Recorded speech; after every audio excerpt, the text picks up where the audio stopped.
So this is going to be the bonus section. After every chapter, we're going to have a bonus section. And man, was this really hard for me to read. This is the intro because it was all about Hurricane Ian in 2022, what it did to us personally and professionally, and how it changed our business. Yeah.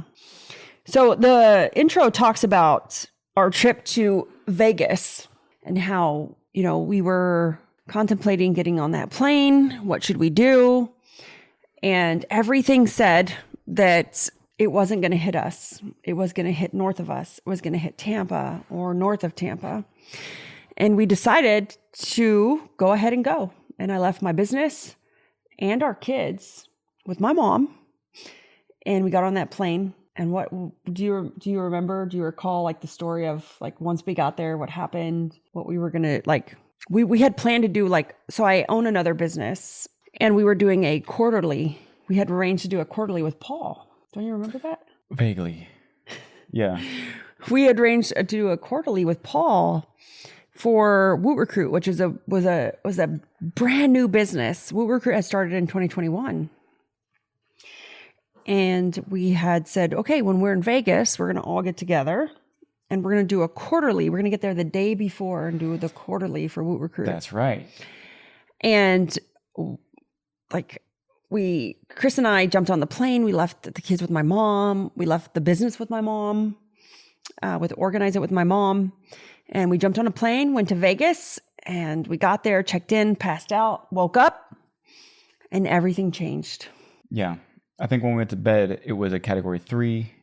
And it wasn't even going to hit us when we went to bed. Right. And it was shifted up north. Well, no, It wasn't when we went to bed. I'm sorry. When we left, it was supposed to hit north. We hadn't checked anything because you're from Fort Myers to Vegas. There is no nonstop. Yeah. Well, at least there wasn't in 2022. And so we took a couple flights. I didn't bother to check my phone because I was so stressed out about speaking on stage. So I was going to Vegas to speak on stage in front of hundreds of people about playbooks.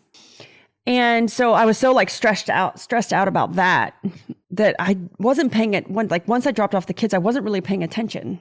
And we flew to Vegas, got there, got an Uber. My assistant had arranged the Uber, the hotel. We checked in, got in our room because Vegas is 3 hours difference, plus the flight and the layover and the next flight. And then we woke up and we woke up to everything was different. We didn't know what to do. I don't know if you were stressed out as me. Oh yeah, no. I mean, I don't know what time in the morning it was because it wasn't the typical, we didn't wake up at the same time. But I do remember trying to look and scroll on Facebook and keeping an eye on the Wink News. There's a couple other channels that we were looking at. And each one of them was, basically giving the update and, now it's headed towards Fort Myers. And now, as it started to go on further and further, I remember there was a lot of videos that they were taking of action shots of the hurricane. And a lot of them were showing the water levels and the amount that has been pouring onto the roads. It was unreal. Yeah. And I think for us, or at least for me, I don't want to speak for Chris, but seeing our employees, how the fear that everyone had, and how do you deal with that as a leader? When things come up and things get hard and you're not even sure, you don't even know if you're going to survive the storm, your house, your family, your business, but you have to be strong for those employees because you're the only the beacon in their life that is that positive thing, because the news is horrific. It's brace for the worst. Well, first they started as in hey, you're good, you're in the clear. And then it was oh my God, we're all going to die. But for me, it was, I had to really learn how to be a leader during that time because I didn't know everything was going to be okay. I didn't know if we were going to make it. The business, Organize It, was my local business in Fort Myers. Woot Recruit, my other business, was a software. It was virtual. We were completely remote. in Woo Recruits. But in Organize It, you didn't know you were going to make it. We lost 98% of our customers in 3 days.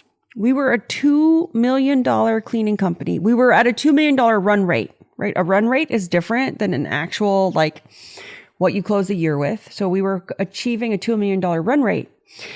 And I didn't know what was going to happen, but you have to act like you know, or you have to at least have the confidence to say, I'm going to do everything in my power to make sure that we survive this. And I didn't know if we were going to survive it. Like I said, we lost 98% of our customers in 3 days. It was probably like one of the worst things I ever went through, because I can rely on myself and I have a lot of confidence and ability in knowing what I can do. But it was like when there's so many other people relying on you, which was your business, your employees.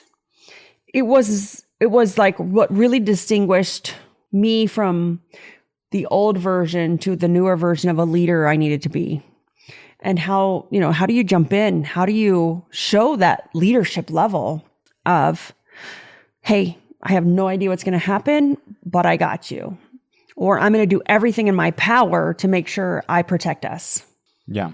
Was probably one of the hardest things for me to learn. Yeah. And that's all going into psychological safety.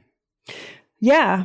And as far as, being in Vegas, that presentation I gave would then turn into what is now One Layer Deep. We named it Playbooks. And then I learned that evolution of playbooks, of how I was doing it, was different than the way people like Dan Martell and Chris Rencio were teaching it.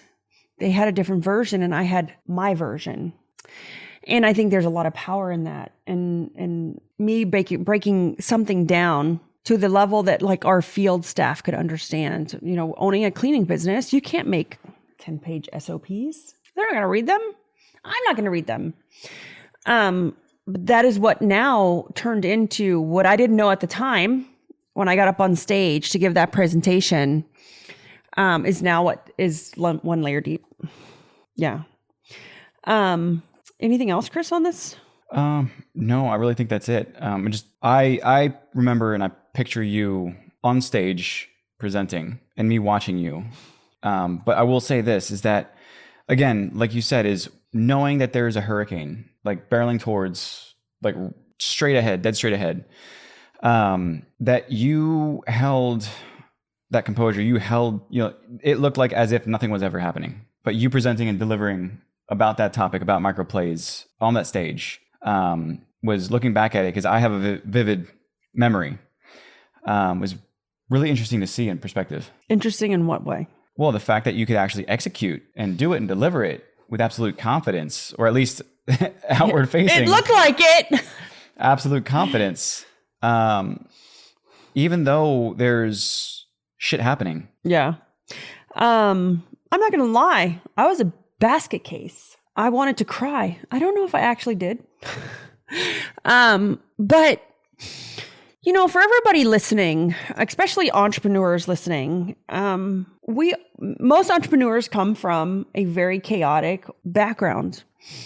Most of us had a very hard life, or we went through hard times.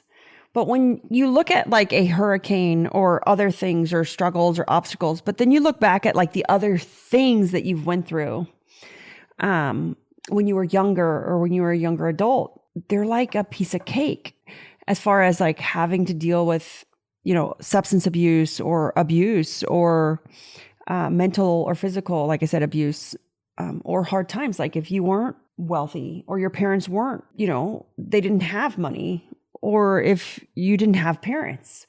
And so when you look back, and it's the gap and the gain, and you look back and you say like, man, that's nothing compared to this. This is like a drop in the bucket compared to losing everything, or having to start over, or having to have, suffered different things. And we all have our own story. And I think in that moment, it feels hard. But if you look back and you say, God, like this isn't anything compared to like losing everything. I've lost everything. I know how to do it again.